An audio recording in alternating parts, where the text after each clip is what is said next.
కులం మీద ఒక దృక్పథం ఉంది మీకు, మీ పార్టీకి, అండ్ బై ద వే వర్గం మీద ఆల్రెడీ మీకు ఉన్నది. ఇంత జరుగుతున్నా, ఇంత చేస్తున్నా, ఒక ప్రాపంచిక దృక్పథంతో మాట్లాడుతున్నా కూడా కమ్యూనిస్టులు అంటే కామ్రేడ్లు, కామ్రేడ్లు అంటే కమ్మ రెడ్లు అనేటువంటి అపప్రదను ఎందుకు మోయాల్సి వచ్చింది అసలు? అది యాక్చువల్గా ఆ కులాల నుంచి నాయకత్వం బాగా డెవలప్ అయింది కాబట్టి ఆ రకమైన చర్చ జరుగుతుంది. మిగతా వారిని ఎదగనివ్వకుండానా? అట్లాని కాదు, ఎదిగే అవకాశం లేని రోజులు ఉన్నాయి. కమ్యూనిస్ట్ పార్టీ లీడర్షిప్ అంటే, కమ్యూనిస్ట్ పార్టీ అనేది ఒక సిద్ధాంతాల ఆధారంగా, నిర్మాణం ఆధారంగా, రాజకీయ విధానాల ఆధారంగా పెరిగే పార్టీ. ఆ రాజకీయాలు, ఆ సిద్ధాంతాల నిర్మాణ పద్ధతులు, అవగాహన ఆకలింపు చేసుకున్న నాయకుడు, సమర్థవంతంగా అమలు చేసిన నాయకుడు పెరుగుతాడు న్యాచురల్గా. తరాల కొద్దీ, వేల సంవత్సరాల కొద్దీ విద్యకు దూరమై, డబ్బుకు దూరమై ఉన్న కులాలు ఆ రకమైనటువంటి విధానాన్ని సంపాదించి మాసిజాన్ని అవగాహన చేసుకునే అవకాశం తక్కువగా ఉంటుంది ప్రారంభంలో. అందువల్ల ఆ సెక్షన్స్ నుంచి నాయకత్వం పెరగలేకపోవడం అనేది సహజంగా జరుగుతుంది ఒక దశలో. తర్వాత చదువు పెరిగిన తర్వాత కమ్యూనిస్ట్ పార్టీలు కాన్షియస్గా ఆ క్లాసెస్ నుంచి, ఆ క్యాస్టుల నుంచి లీడర్షిప్ని డెవలప్ చేయాలనే కాన్షియస్నెస్ కూడా కమ్యూనిస్ట్ పార్టీలు అంతర్గతంగా చర్చ ఉంటుంది మాకు. అందుకు కొన్ని చర్యలు ఉంటాయి, కొన్ని పద్ధతులు ఉంటాయి ప్రమోట్ చేయడానికి. ఇవి అనుసరించిన కొద్దీ ఆ ప్యాటర్న్స్ మారిపోతున్నాయి. ఉదాహరణకు మా రిపోర్టుల్లో లెక్కలు ఉంటాయి. ఓకే, సాధారణ పార్టీ సభ్యుల్లో ఏ క్యాస్ట్ వాళ్ళు ఎంతెంతమంది ఉన్నారు, ఒక మండల కమిటీ స్థాయిలో వచ్చినప్పుడు మళ్ళీ ఏ పర్సంటేజ్లో ఉంటున్నారు, హయ్యర్ కమిటీస్లో ఎట్లా ఉన్నారని. ఇది చూసినప్పుడు ప్రారంభంలో సాధారణ సభ్యుల్లో ఉన్నంత పర్సంటేజ్ హయ్యర్ కమిటీల్లో ఈ కులాలు ఉండేది కాదు. అక్కడ 90% కింది కులాలు ఉంటే ఇక్కడ 50-80% దాకా పెద్ద కులాలు ఉన్నాయి. ఈ గ్యాప్ వల్ల క్రమంగా ఇది పెరిగిపోయింది. ఇప్పుడు మా జిల్లా సెక్రటరీలు 33 మంది సెక్రటరీల్లో ఓసీలు 5-6 తప్ప లేరు. బీసీలు ఎక్కువ ఉన్నారు. ఎస్సీలు దాదాపు నాకు తెలిసి 12 జిల్లాల్లో అనుకోండి, 12-11 జిల్లాల్లో ఎస్సీ సెక్రటరీలు ఉన్నారు, జిల్లా పార్టీ సెక్రటరీలు. ఇంతకుముందు అది లేదు.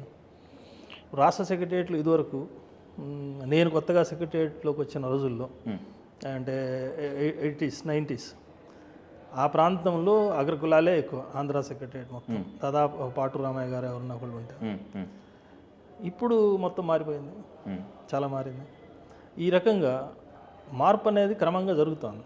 ఇప్పుడు ఉదాహరణకు మొన్నటిదాకా పొలిట్ బ్యూరోలో దళిత్ లేడు. మొన్నటి మహాసభలో, కన్నూరు మహాసభలో దళిత్ వచ్చాడు.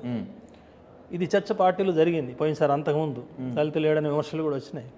అయితే బయట విమర్శ దాన్ని బట్టే స్పందించదు వెంటనే కమ్యూనిస్ట్ పార్టీ. మాకు పద్ధతులు ఉంటాయి నిర్మాణంలో, రాజకీయాల్లో, సైద్ధాంతికంగా జరగాల్సిన డ్యామేజ్ బాగా జరిగిపోతుంది కదా తమ్మినేని గారు. అప్పటికి వెంటనే స్వీకరించకపోవడం అనేటువంటి విమర్శే డ్యామేజ్ అనేది కాదు.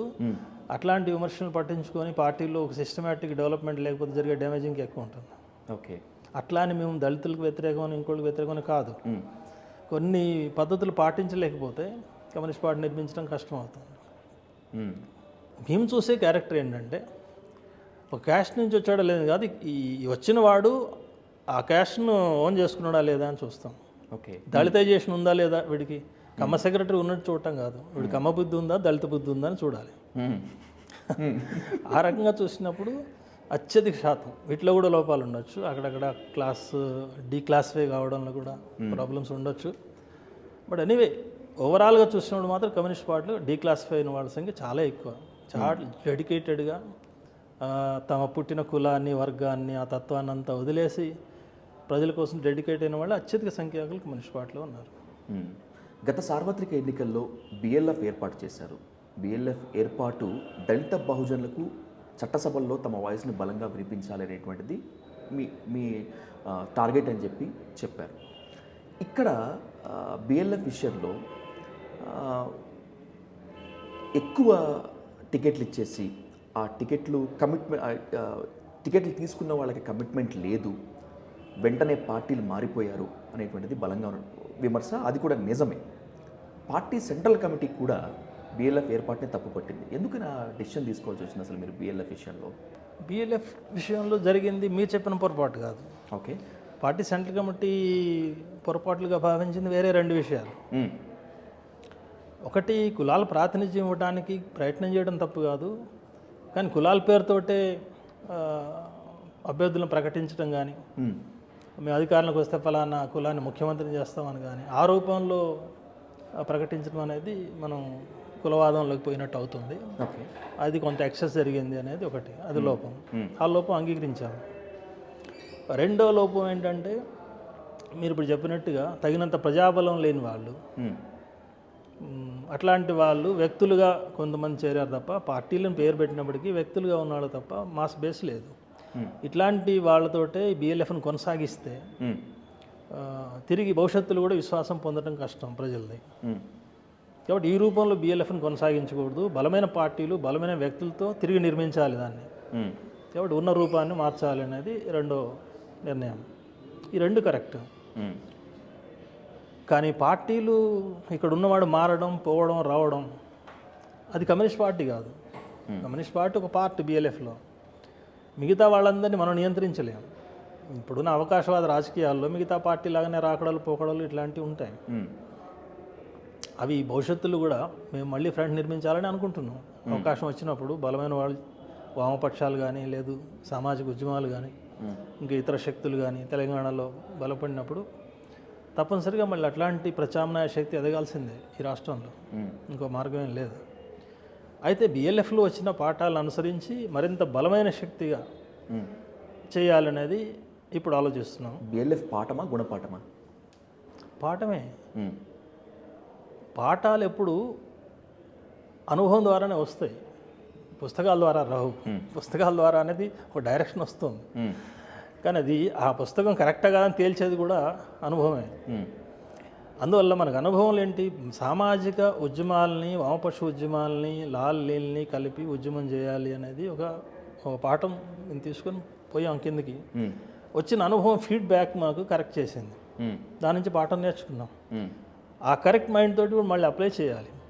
దీని ద్వారా ఇప్పుడు మేము మార్పు చేస్తుంది ఏంటి? సామాజిక ఉద్యోగాలను కలపాల్సిందే, వామపక్షాలను కలపాల్సిందే. కానీ కలపడం గదుల్లో కూర్చొని చర్చలు చేసి ఫామ్ చేయడం కాదు.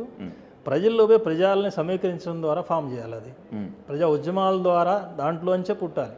బిఎల్ఎఫ్ కానీ, ఏఎల్ఎఫ్ కానీ, సిఎల్ఎఫ్ కానీ, పేరేది పెట్టినా ఉద్యమం ద్వారా, అది పోడు ఉద్యమం కావచ్చు, డబుల్ బెడ్రూమ్ ఇల్లు కావచ్చు, ఉద్యోగాల ఉద్యమం కావచ్చు, లేదా ఇప్పుడు జరుగుతున్న మూఢ విశ్వాసాల వ్యతిరేక ఉద్యమం, ఇట్లాంటి ఉద్యమాలు కావచ్చు, కల్చరల్ నుంచి రావచ్చు, విద్యారంగం నుంచి రావచ్చు, వీటన్నింటినీ చిన్న చిన్న ప్రవాహాలన్నింటినీ కలిపి మహాప్రవాహం చేయాలి. వాటిల్లోంచి ఆటోమేటిక్గా పొలిటికల్ ఫ్రంట్గా ఏర్పడాలి తప్ప అది ఓ ఫైన్ మార్నింగ్ 10 మందిని పిలిచి కూర్చోబెట్టుకొని కొన్ని మేధావులను వాళ్ళు కూర్చోబెట్టి మేము ఒక ఫ్రంట్ మేము పోటీ చేస్తున్నాను, పోటీ చేస్తే ప్రజలకు విశ్వాసం రాదు, ప్రజా పునాది ఏర్పడదు దానికి అనేది మేము తీసుకున్న పాఠం.